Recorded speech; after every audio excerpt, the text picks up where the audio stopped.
Yedhe ameroji pachoka NACADA omako kongo Machakos opuodho manengo ne romo milion 13 chiro makaba mayudre kaunti ma Machakos.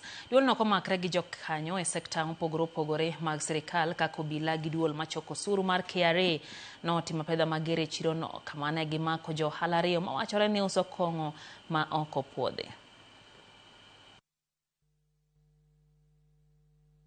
We've been able to nab two notorious distributors of illicit alcohol, and we've been able to nab what we suspect is illicit alcohol worth 13 million Kenya shillings. We are pursuing the owners of these establishments. As we speak now, we've been able to arrest two suspects from both places where we did the exploitation. And these are two bars.